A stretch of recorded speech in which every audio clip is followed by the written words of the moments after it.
So Hank, that's a lot of nerd fighters, and this is Hosni Mubarak. That's called a transition, Hank. It's a skill of professional writers. Hank Mubarak may or may not be a nerd fighter, although I suspect he isn't because he doesn't seem to love the internet, but he is the 82-year-old dictator of Egypt. And as you might have heard on the news, his 30-year rule is in peril, and lots of nerd fighters have asked me to make a video about Egypt, so I'm gonna. Okay, so Egypt is a northern African nation of 80 million people, primary language Arabic, 90% Muslim, 10% Christian. It used to be kind of the center of the world, then it was part of a bunch of empires. Let's just skip ahead to 1979. Okay, so it's 1979, and the president of Egypt, Anwar Sadat, signs a peace treaty with Israel, thereby establishing Egypt, at least in the mind of the West, as the kind of politically and militaristically moderate Arab state. 2 years later, in 1981, Anwar Sadat is assassinated by Islamists. His vice president, Hosni Mubarak, gets shot in the hand but survives, so congratulations, Hosni! You get to be president of Egypt! That was the first time he survived an assassination attempt. Mubarak has since survived 5 more assassination attempts, which is the kind of thing that can make you super paranoid, and in fact has made him super paranoid. Anyway, despite the considerable dangers of the gig, Hosni Mubarak seems to really like being president of Egypt because his 3 main political positions are: number 1, I, Hosni Mubarak, should be the president of Egypt. Number 2, there should be no freedom of press and no Islamist political parties. In fact, no political parties at all, really, because I, Hosni Mubarak, should remain the president of Egypt. And number 3, people who disagree with number 1 or number 2 should go to jail. In fact, even before all these protests started in the last week, there were more than 10,000 political prisoners in jail in Egypt, which is a lot, but like a drop in the bucket compared to, say, China, and we're not exactly fomenting revolution in China right now. Unless you define fomenting as purchasing and revolution as iPods. So everybody's always been kind of friends with him, both in the Arab world and in the West. Everybody's like, it's Mubarak!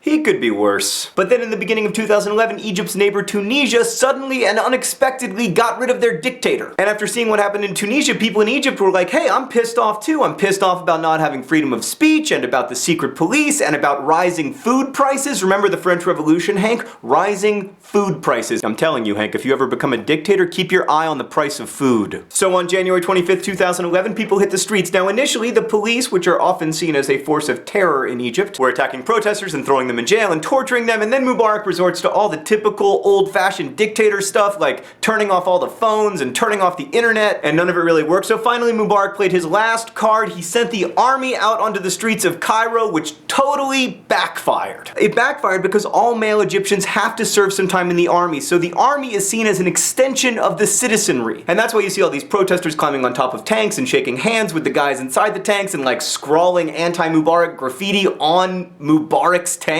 And it's looking like Mubarak is going to have to make his graceful exit. And that is when the hard work will begin. There's a lot of romance in revolution, Hank. We all know this, right? I can't help myself. I love a good revolution. I love men and women standing up to authority, risking their lives for their country. But that's exactly what happened in the French Revolution, which ended up being a massivo disastro.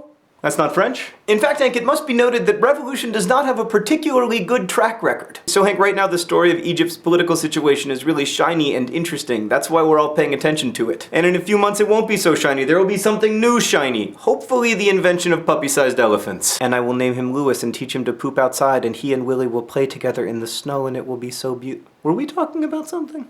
Egypt. Right, so hopefully Egypt will make the difficult transition to a real democracy, and the way that we can support that is to continue to pay attention to their story even when it's not so shiny anymore. Okay, thank you for listening to me talk about Egypt. As reward, I will do a Question Tuesday on Friday. Please leave your questions in comments. Baby's crying, so I gotta go. Hank, I'll see you on Wednesday.